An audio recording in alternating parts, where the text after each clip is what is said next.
Olá, seja bem-vindo a mais uma videoaula. É um prazer novamente estar aqui na sua companhia. Na aula de hoje nós vamos estar estudando atomística. Vamos falar um pouquinho aí da evolução dos modelos atômicos. Para a gente falar dos modelos atômicos, a gente vai começar com os modelos lá de trás. Então você vai fazer agora comigo uma viagem aí no tempo.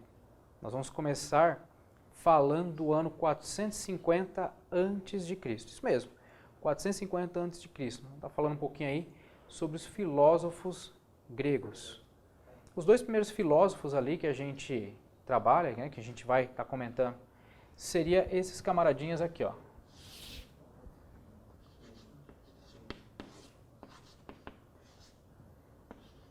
Nosso amigo Leucipo e o Demócrito. Esses dois camaradinhas aqui são, né, os filósofos gregos que a gente vai comentar. Por quê? Porque eles tiveram uma ideia muito boa ali para a nossa química. Tá? O que esses caras pensaram? Lembrando, filósofos, gente, eles não faziam experimentos, eles faziam observação. Então, a partir da observação, eles chegaram às seguintes conclusões. Eles pensaram e vê se não tem lógica. Imagina, eu pego esse giz, começo a quebrar, quebra ele pela metade, pego a metade que sobrou, quebro novamente pela metade, pego a metade que sobrou, quebro novamente, e assim eu vou fazendo. Ia chegar uma hora que eu ia tentar quebrar, mas ficou tão pequenininho que sobrou, que eu não conseguiria quebrar mais. E a essa partícula indivisível, que não se conseguiria quebrar mais, eles disseram que tudo que existia era criado. Tá? Então, pequenas partículas indivisíveis. Tá? Foi inclusive daí que surgiu o termo tão conhecido aí. Né? O nosso termo, ó, átomo. Tá? Átomo, o que significa essa palavra lá em grego? Ela significa indivisível.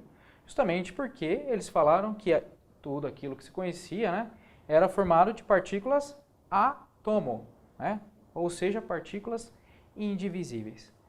Essa ideia perdurou por muito tempo. Tá? Só que o que acontece? Na verdade, o pessoal dava mais ali lado para o modelo aristotélico.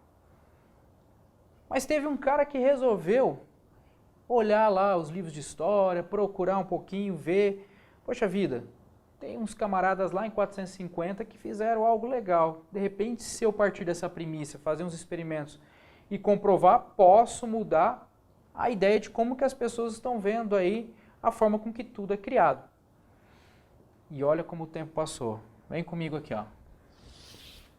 De 450 antes de Cristo, a gente vai agora para 1808.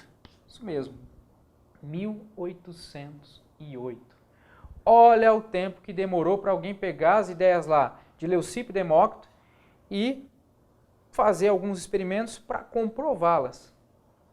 Dá uma olhada aqui, ó. Quem que foi esse camarada? Seu nome era Dalton. Esse nome, ele liga alguma coisa? Sabe aquela doença daltonismo? Pois é. Olha lá, ó. Dalton. Dalton era daltônico, daí surgiu até o nome daltonismo. Curioso, né? Vê que esse camarada aqui, ó, nota 10 para ele. Mas o que Dalton fez? Ele pegou as ideias lá de Leucipo e Demócrito, lembrando, né, os gregos para eles era observação, e ele resolveu fazer experimentação. Ou seja, ele vai comprovar agora experimentalmente as ideias lá tidas por Leucipo e Demócrito. E ele, então, fazendo uma série de experimentos, o que ele constatou? Que eles tinham razão. E aí ele teve a seguinte ideia sobre o átomo. Para ele, o átomo era esférico, tá? Ou seja, era uma esfera. Ele era também maciço, ok? algo, uma esfera ali que você não ia conseguir amassar. Era densa. Tá?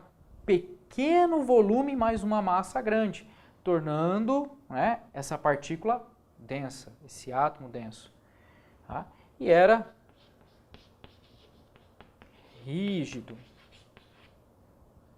Okay? Então imagina uma esfera que você não consegue amassar ela. E era muito, muito pequenininha. E tudo o que existe era composto dessas minúsculas esferas. Mas uma palavra que caracteriza bem aqui a questão do átomo de Dalton é a palavra utilizada lá pelos gregos, o átomo, né? Indivisível. Ok? Para esse camarada é indivisível. Nossa, então é indivisível? Era indivisível, ok? Bom, vamos agora ver o seguinte. De 1808, com essa ideia que foi dada aqui, tá? Lógico, alguns pesquisadores começaram a aprimorar, novas descobertas foram feitas, mas foi novamente dado um salto. Um detalhezinho só, tá?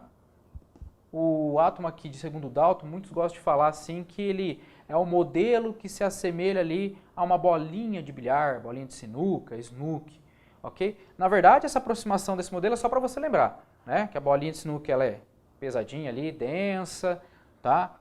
Ela é rígida, mas é mais para a gente poder ter uma noção do que seria, né, a descrição do átomo segundo Dalton. Mas nós demos um pulo aí na história, nós vamos lá para 1897. E aí surge Thomson. J.J. Thomson. Esse camarada aqui, também através de experimentação, ele fez uso da ampola de Crookes, outro cientista que trabalhava ali na época. Tá? Então ele fez uso de diversas descobertas, uma delas, inclusive, a eletricidade. E fazendo alguns experimentos ali, ele verificou que não, o átomo não era segundo Dalton havia descrito. Mas repara que houve aí um salto, né? Como que era o átomo segundo a visão de Thomson? Thomson, guarde bem isso, ele levou em consideração a natureza elétrica da matéria, ok? Guarda bem isso, que isso é uma palavra-chave. Ele leva em consideração a natureza elétrica das coisas. Ou seja, ele vai levar em consideração ali a eletricidade, tá bom? E para esse camaradinho aqui, como que era, né, o átomo? Novamente, né, o átomo ali, ele era esférico. Então, isso aqui é uma característica que se manteve. Tá? Porém, já tem algo diferente aqui. Ele era uma massa formada por partículas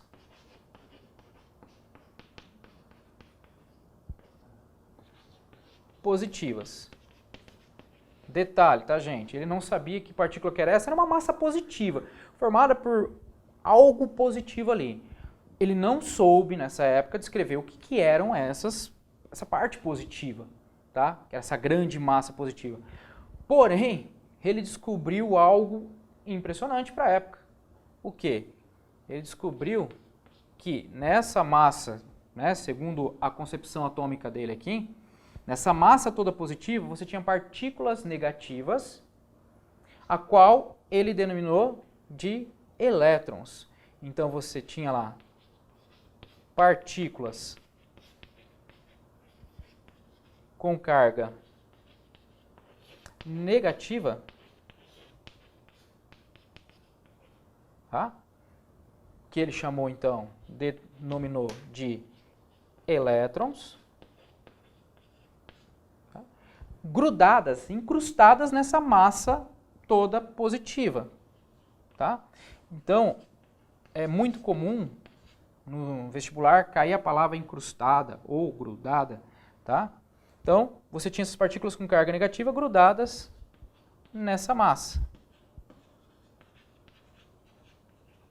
Então, é comum a gente ver, na hora de desenhar assim, aquela massa, assim, aquela esfera, né? E partículas negativas grudadas, tá? Que eram ali os elétrons. Então, foi Thomson que descobriu os elétrons. Olha só que show de bola, cara, né? Então, deu ali uma nova ideia. E um detalhe, tá, gente? E isso também é outra palavra-chave. O átomo, ó, a Deus ele ser indivisível. A partir de Thomson, o nosso átomo aí passou a ser o quê? Passa a ser divisível. Tá bom? Por que divisível? Ora, uma massa toda positiva e elétrons grudados. Duas coisas.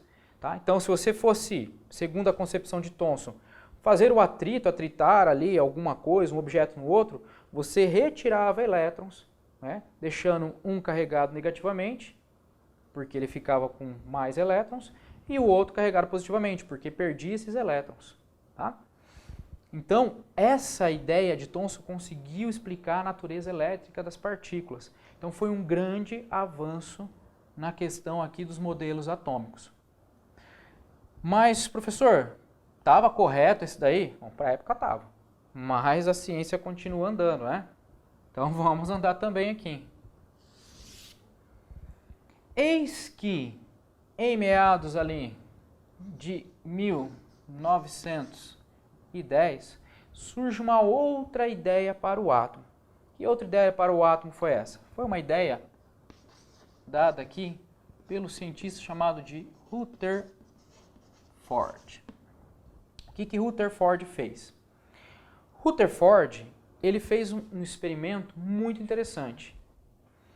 Ele pegou uma placa de ouro, bem fininha mesmo, e bombardeou essa plaquinha de ouro com partículas alfa. Não perca a aula sobre radioatividade, para você compreender bem essa questão das partículas alfa. Essas partículas alfa eram partículas positivamente carregadas. E ele bombardeou, então, essa finíssima lâmina de ouro com essas partículas, e ele observou algo muito curioso. Ele observou que a maioria das partículas alfa que eram emitidas passavam direto pela lâmina de ouro. Uma coisa mais interessante ainda foi que ele percebeu que algumas dessas partículas sofriam desvio da sua trajetória. Elas deveriam continuar ali caminhando em linha reta, mas elas se desviavam da sua trajetória. E outras ainda batiam na plaquinha de ouro e voltavam. Só que as que batiam na plaquinha de ouro e voltavam eram poucas, eram mínimas. A maioria passou direto, algumas poucas desviaram e menos ainda bateram e voltaram, ricochetearam ali na plaquinha de ouro. Isso chamou a atenção de Rutherford e ele começou a pensar, mas, poxa vida, por que que isso aconteceu? Isso não deveria acontecer se o átomo fosse aquele átomo imaginado por Thomson. Então ele conseguiu reformular toda a ideia do átomo. O que ele chegou à conclusão? Ele chegou à conclusão de que, na verdade, existem os elétrons, isso já era provado, mas aquelas partículas positivas, que inclusive Eugene Gundenstein já havia estudado, eram, na verdade, os chamados famosos aí prótons. Eram partículas positivas que não ficavam em todo o átomo, não fazia aquela massa como Thomson falou. Mas fazia o quê? Ficava num lugar pequenininho, denominado de núcleo. Para você ter uma ideia, né, mais didática disso, vamos fazer aqui o desenho do átomo segundo a concepção do nosso amigo aqui, Rutherford. Então você tinha um núcleo positivo, esse núcleo positivo contendo lá dentro os prótons, e uma região externa aonde ficavam os nossos amigos aqui, os elétrons. Comumente a gente costuma simbolizar elétron, o E com um negativo em cima, ok? Então a gente tinha essa região externa e essa região interna. Mas como que ele chegou a essa conclusão baseado no seu experimento? Veja só, imagina que eu estou emitindo partículas positivas. Aqui eu exagerei no tamanho do núcleo do átomo, ele é bem pequenininho, mas a gente coloca ele de uma forma maior para vocês poderem enxergar. Mas imagina que eu estou disparando partículas alfa. Disparo um monte. A maioria vai passar direto, por quê? Porque passa por essa região aqui, onde estão os elétrons, Mas tem um detalhe, gente. Elétron é uma partícula muito, muito, muito pequenininha. Tá? Ela, só para vocês terem uma ideia, é 1836 vezes menor do que um próton. Tá? Então ela é uma partícula muito pequenininha. Então as partículas alfa que eram emitidas passavam direto por aqui, ó. A maioria passava direto. Por quê? Passava longe do núcleo, ó. A maioria vai passando direto. Mas algumas sofreram desvio. Por que algumas sofreram desvio? Porque havia algo positivo lá no átomo e tinha que ser algo pequenininho, porque senão a maioria desviava. Então ele falou assim, existe uma parte positiva lá no átomo muito pequenininho, porque algumas partículas, quando estava passando lá, ó, passou pertinho, partícula alfa, que foi disparada no experimento, positiva. Núcleo, positivo, o que acontece? Positivo com positivo, repulsão. Essas partículas sofriam desvio e iam embora. Por isso que algumas partículas sofreram desvio. Como o núcleo é pequenininho, foram mínimas as partículas que fizeram isso, mas ele observou. E algumas outras ainda bateram e voltaram. Por quê? Partícula positiva sendo disparada, núcleo positivo. Encontra o núcleo com essas partículas, positivo com positivo, repulsão. Então ele bate e volta. Mas como o núcleo era muito pequenininho, a maioria passou direto. Por isso que poucas bateram e voltaram. Tá? Porque você estava tendo um anteparo aqui muito, muito, muito pequenininho. Tá? Com isso, então, ele chegou a essa ideia aqui do átomo. Então, para ele, o átomo era dividido em que partes? Né? Você tinha essa região externa, a qual ele denominou de eletrosfera. O próprio nome fica fácil de você lembrar para não confundir aonde está o quê. Eletrosfera, ó, eletro, vai lembrar de elétron. Então, é aqui na eletrosfera que vai ser a casa de quem? Dos elétrons. Então, é aqui que os elétrons ficam. Como que eles ficam? Encrustados? Parados? Não, eles vão ficar aqui girando, tá? Então, fica girando, ok? Cuidado, o átomo de Rutherford ainda não falava de órbitas, tá? Eles ficavam girando, tá bom? Então, eles ficavam apenas aqui girando. Tá? Lógico, por que eles não iam embora, né? Porque são elétrons negativos, núcleo positivo, tinha uma atração ali, por isso que eles conseguiam permanecer aqui, ok? E você tinha então essa região menorzinha aqui, essa região menor, que era denominada de núcleo, e é no núcleo então que ficaria os prótons. Mas se você está acostumado, já ouviu falar do átomo Rutherford, você deve estar se perguntando, está faltando alguma coisa aí para esse camarada ficar completo? E realmente está faltando. Vamos pensar comigo, a menor região do átomo é o núcleo, ok? Menor regiãozinha lá. Cheio de quê? De prótons. Prótons, a gente representa aqui por P+, né? Partículas com carga positiva. Está lotado esses camaradas. Positivo com positivo, repulsão. Como que esses camaradas convivem lá? A energia para manter esses camaradas dentro do núcleo tem que ser bruta. Por isso foi teorizado, ok? E posteriormente descoberto, em meados ali de 1932, por James Chadwick, tá? Os chamados nêutrons. Tá? Então você passa a ter aqui dentro os prótons e os chamados nêutrons. Um detalhezinho interessante, né? Os nêutrons, eles não têm carga. Por isso vem o nome, nêutron. Tá? Vem aí de neutro mesmo, neutralidade. Tá bom? Olha só, com isso aqui, né? Com esse achado de James Chadwick, chegou-se então até o quê? A ter o átomo, essa concepção que a gente conhece do átomo segundo Rutherford. Tá? As partículas que foram teorizadas, realmente foi mostrado que elas existem. Os nêutrons estão ali para, vamos dizer assim, dar aquela apaziguada, né? Melhorar essa separação ali dos prótons, diminuir a repulsão. Tá? Então eles são responsáveis pela estabilização do núcleo. Okay? Então eles estabilizam ali o núcleo. Tá bom? Outro detalhe também em relação à concepção aqui de Rutherford. O que dá volume a um átomo é a eletrosfera, o local onde estão os elétrons. Tá? O que dá massa a um átomo é o núcleo. Então essa é uma questão que é muito cobrada também. Quando se fala assim, o que dá a massa para o átomo? É o núcleo. Por quê? Porque aqui estão as partículas de maior massa. Ok? Como eu tinha comentado, não é só o próton que é 1836 vezes maior, né, a massa dele do que de um elétron, mas o nêutron é a mesma coisa. A massa de um próton e de um nêutron é basicamente a mesma. Ok? Então, né, se a gente for pegar e for observar, o elétron ele é 1836 vezes menor do que o próton e o nêutron. Tá? Então, ele não vai contribuir para a massa, ele tem uma massa desprezível. Tá bom? Então, o que contribui para a massa do átomo é o que está lá dentro do núcleo. O que contribui para o volume é a eletrosfera. Tá? Se você tirar a eletrosfera, basicamente some ali o átomo. Ok? A matéria ela vai condensar e ficar pequenininho ali sem isso aqui. Então, eletrosfera, volume, núcleo é o que vai dar a massa. Tá bom?